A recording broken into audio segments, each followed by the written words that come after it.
계십니다. 부산 시민 여러분, 아침의 방송을 들으이소. 함께 목소리를 내주이소.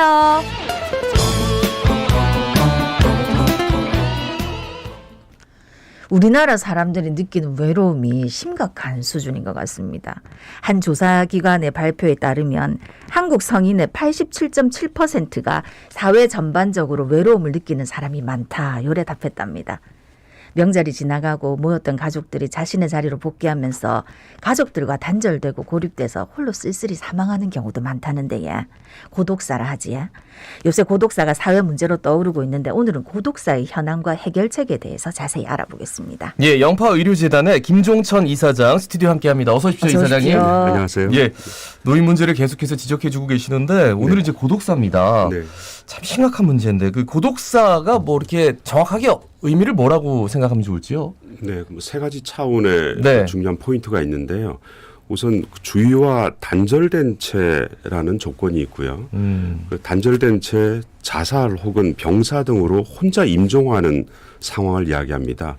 여기서 끝나는 것이 아니라 세 번째는 사망하고 난 이후에 일정한 시간이 지체된 이후에 발견되는 죽음을 표현하는 법적 용어라고 생각하시면 될 것 같습니다. 예. 저 고독사 얘기가 참 요즘 보도에 자주 나오던데 어느 정도로 심각한지 통계 자료가 있습니까? 네, 그렇습니다. 좀 그래도 다행스러운 게 작년에 지난 5년간 그 우리나라 고독사 실태를 조사한 바가 있습니다. 아마 최종 발표는 올해 상반기에 나오겠습니다만 가장 최근의 자료를 보면 2021년 한 해 고독사로 사망하신 분이 한 3,378분이나 되시더라고요. 근데 이게 숫자 자체가 중요한 것보다는 연평균 9% 가까이가 계속 증가하고 있습니다. 와. 또 특히 성별로 보면은 남성이 여성보다 4배에서 5배 고독사율이 높습니다. 또 과거에 제가 한 4년 전에 고독사에 관한 연구를 할 기회가 있었는데 그때는 고독사 하면 고령층에 해당되는 상황이었거든요. 예. 근데 이번 조사 결과를 보면 5, 60대가 50% 이상을 차지할 만큼 이 전 연령층에 이제 확대되고 있다라는 상황인 것 같습니다. 일단 뭐 하나씩 짚어보겠습니다. 통계 네네. 자료를. 네. 남성이 여성보다 높습니다. 왜 그럴까요? 참 이게 어려운 부분이긴 합니다만 이 남성은 어렸을 때부터 좀 이게 특히 맨박스 뭐 서양이나 동양이나 이 감정 표현하는데 상당히 좀 절제를 해야 되고 좀 억제된 상황이다 보니 평소에 정서적 관계에 대해서 이렇게 익숙하지 않습니다. 그에 비해서 여성들은 어떤 그 정서적인 관계를 중요시 여기다 보니 이 관계도 상당히 유지를 잘하고 있고요. 그래서 남성이 여성한테 물어봤을 때 의지할 사람이 있느냐 물어보면 여성들은 한 80% 이상 있다고 하는데 남성들은 한 50%밖에 되지 않고요. 또 최근에 금융기관에 조사한 결과를 보면 1인 남성 가구의 가장 큰 어려움이 뭐냐 했을 때 남성 1위를 외로움으로 들었습니다. 그래서 흔히 이제 재혼하시는 남성 여성 보면 남자분들은 외로움 때문에 재혼한다고 그러고 여성들은 경제력 때문에 재혼한다 이런 말이 있을 정도입니다. 예. 아니 그러니까 이제 직장 잃고 사회관계가 단절되는 이제 5, 60대 때 그러니까 직장에 있으면 남자분들은 그래도 직장 동료라도 있는데 맞습니다. 직장을 딱 그만두고 나면은 여자들은 뭐 항상 친구들끼리 모여가지고 얘기도 하고 뭐 하루 종일 있었던 일도 하고 하는데 남자들은 그런 게 참 없다 그지야. 네. 아마 뭐 그 시기 자체가 이게 5, 60대가 저는 과반수 이상을 차지하는 게 이 시점과 그 연령대가 딱 맞았다라고 생각하는 게 지난 제가 이 방송에 나왔을 때 그 평균 퇴직 연령이 49.3세라고 말씀드렸습니다. 그러니까 50대쯤 되면 남성들이 이런 집단 생활하는 데서 이제 벗어나게 되는 조기 퇴직이라는 것과 그다음에 이 연령 자체도 그렇습니다만 이 소득이 단절되다 보니 이 가부장적인 어떤 가장의 역할을 한순간 잃어버립니다. 그럼 이 정서적 관계나 관계에 훨씬 더 상실감을 갖고 고립되는 상황에 처할 것 같습니다. 저는 진짜 이게 말씀을 들으면 네. 정말 남 얘기가 해당되시는. 왜냐하면 이제 점점점 네. 그 퇴직하는 연령도 명퇴도 너무 많고요. 네. 맞습니다. 네. 그러다 보니까 정말 대한민국 모든 남성의 문제다. 그러니까 이제 예. 5, 60대 지금의 5, 60대 네. 해당이 네. 되겠지만은 이제 돈 벌고 회사 생활한다고 가족들하고도 소통도 안 그렇습니다. 하는 경우도 네, 많고 막상 또 직장 그만두고 나면 어색하고 서로 관계가 예. 그러니까 뭔가 이렇게 다가가고 싶은데 다 크고. 그렇죠. 네. 이전에 나한테 뭐 우리 같이 뭐 이렇게 뭐 교감도 한 것도 없었는데 없고. 아빠 뭐 갑자기 왜 이래? 막 이렇게 얘기하면 집에서 다 듣고 있을 텐데. 그 20, 30, 40대 이르는 중년층 요 고독사도 확대되고 있다던데 이게 어떤 사실 뭐 한참 일할 젊은 네네. 친구들이 그 고독사를 한다는 게 좀 이해가 안 가고 있습니다만 통계에 의하면 20대, 30대가 한 6% 넘게 고독사를 차지하고 있고요. 예. 40대에도 한 15%를 차지하고 있으니 20대부터 40대까지 고독사 비율이 한 22% 정도 차지하는 거 보면 이게 단순하게 방치될 문제가 아닌가라고 생각됩니다. 그러면 네. 이제 20, 30대 젊은 청년들이 진짜 왕성하게 사회 참여도 하고 지원 활동도 해야 되는데 고독사가 발생하는 원인 어디에 있다고 보십니까? 또 충격적인 그 조사 결과가 작년인가요? 그 서울시에서 서울시만을 대상으로 한 조사이긴 하지만 이제 전국에 확대한 추정 결과가 나온 적이 있었는데 네. 전국의 20, 30대 청년의 한 60만 명 정도가 이 고립 단절된 생활을 하고 있는데요. 집에서만 쭉 네. 생활하는 청년들이 한 34만 명 정도 된다고 그러고요. 그뿐만 아니라 5년 이상 집에서 다른 사람과 관계없이 집에만 머무는 청년들이 한 18만 명 된다고 그럽니다. 이게 이 숫자만 본다면 앞으로 청년의 고독사 문제는 심각하게 되는데 이 청년들이 왜 이런가를 이유를 물어봤더니 이 취업에 어려움을 겪게 되고 그러다 보니 어떤 자신감도 상실되고 또 그러다 보니까 사회에 대한 부적응, 또 스트레스 이것에 의해서 이분들이 이 20, 30대가 그 선택하는 고독사는 50%가 넘게 자살이거든요. 네, 그래서 이런 상태죠. 상황에 처하는 것 같습니다. 아이고 참 말씀을 들으면 들을수록 뭔가 이렇게 좀 뾰족한 해결책이라는 게 참 안 보여가지고 그 연령에 관계없이 고독상은 좀 공통점이 있는 것 같아요. 외롭다, 뭐 고립됐다, 뭐 이런. 맞습니다. 뭐 이렇게 뭐 별로 어울리고 싶지 않아도 여러 사람이 같이 있으면 그걸 좀 덜 할 텐데 네. 지금 우리나라의 그 전체 가구 수에서 1인 가구가 차지하는 비중이 30%가 넘습니다. 예, 예. 그러니까 700만 가구 이상이 1인 가구거든요. 2인 가구까지 따져보면은 3가구 중에 2가구가 1인 가구 해당되니 결국은 구조적으로 사람들을 만나고 관계할 이 구조 자체가 상당히 단절됐다라고 볼 수 있을 것 같습니다. 그래서 1인 가구 증가가 이 고독사와 밀접한 관계가 있고 이건 우리나라만의 문제가 아니라 전 세계적인 어떤 문제 상황이라고 볼 수 있을 것 같습니다. 예.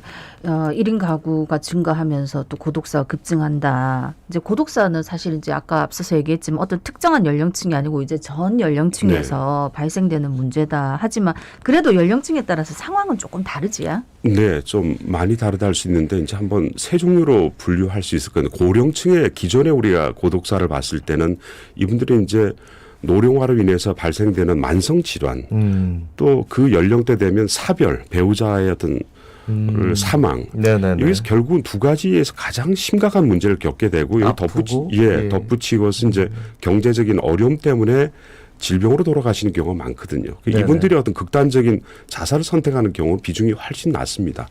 근데 중장년층은 아까 5, 60대 같은 경우는 갑자기 직장을 잃어버리게 되고 그에 따른 우울증이라든지 이로 인해서 이혼이라든지 이런 문제로 인해서 발생되는 고독사가 주요 요인이고요. 네네. 20, 30대 같은 경우는 아까 말씀드렸듯이 직장을 구하지 못해서 겪게 되는 어떤 스트레스, 이 부적응, 우울증으로 인해서 자살을 선택하는 경우가 주요한 요인이라고 볼 수 있을 것 같습니다.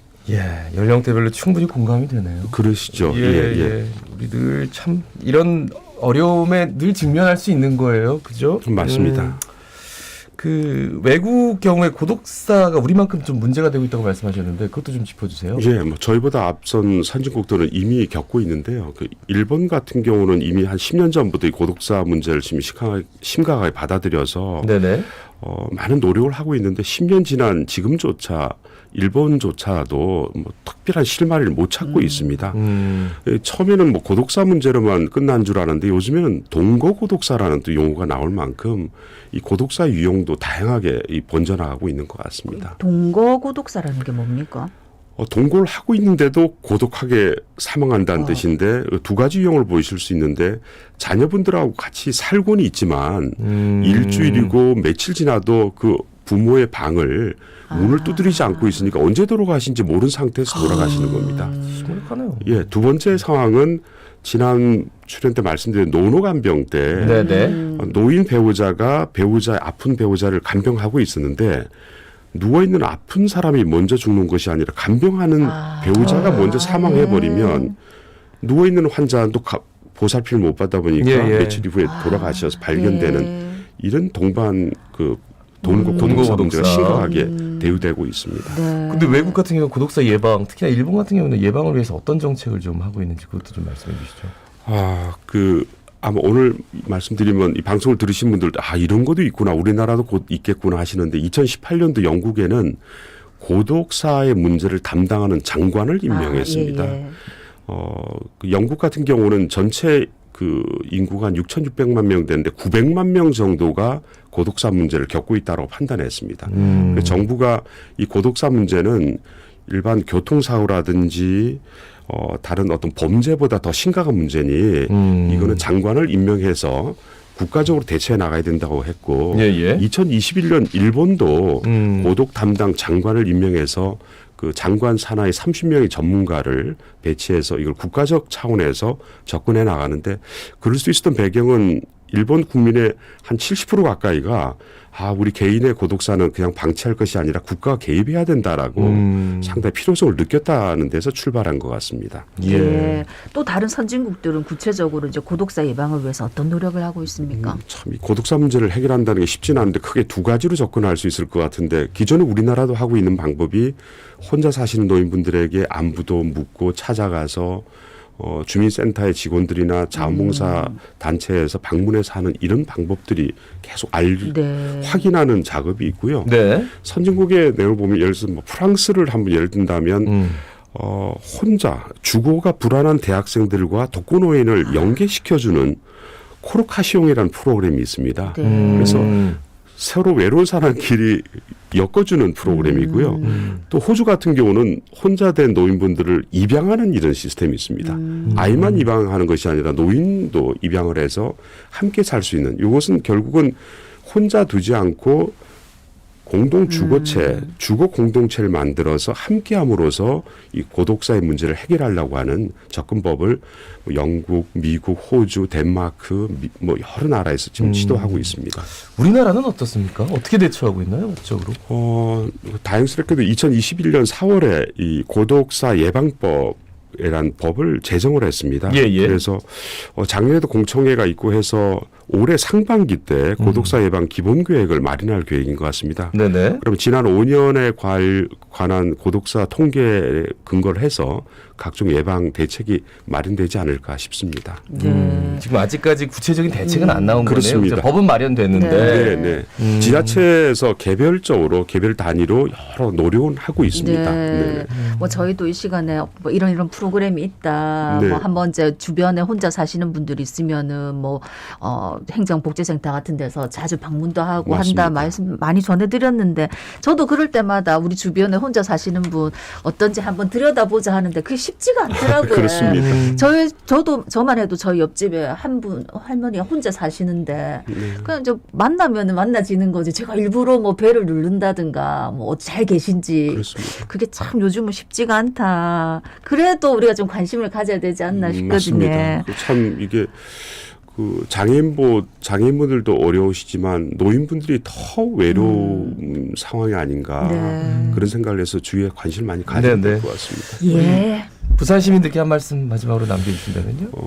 처음에 말씀드렸어야 될 부분 중에 한 가지가 부산이 전국에서 인구 대비 고독사가 가장 많이 발생하는 곳입니다. 참 불명예스럽긴 하지만 우리가 부산이 살기 좋은 곳으로 발전하기 위해서는 시민 한 분 한 분들께서 관심을 가지시고 조금 전에 말씀하셨던 이웃에 누가 계신지를 조금 이렇게 살펴보셔야 되는데 이 고독사를 겪고 계시는 분들은 사회적으로 고립되고 단절된 상황에서 누구에게 도움을 요청도 못하고 말 없는 어려움을 겪고 계시거든요. 그래서 이런 분들의 어떤 관심을 좀 가지시고 서로 의지가 될 수 있는 공동체 의식을 좀 강화해 나가야만이 부산이 살기 좋은 도시로 거듭날 수 있지 않을까 생각합니다. 우리나라 사람들이 다른 사람들 너무 관심 많이 갖는다고 하던데 뭐 오지랖이라고 요즘은 좀 그게 네. 예, 뭐 좀 안 좋은 거다라고 얘기하는데 요런 건 좀 오지랖 좀 맞습니다. 정작 마음에 관심 들여도 가져야 될 것은 안 됩니다. 가지고 있습니다. 네. 네. 예, 압력. 말씀 잘 들었습니다. 고맙습니다. 네. 고맙습니다. 감사합니다. 예, 영파의료재단 김종천 이사장이었습니다. 동네 아시아드 어반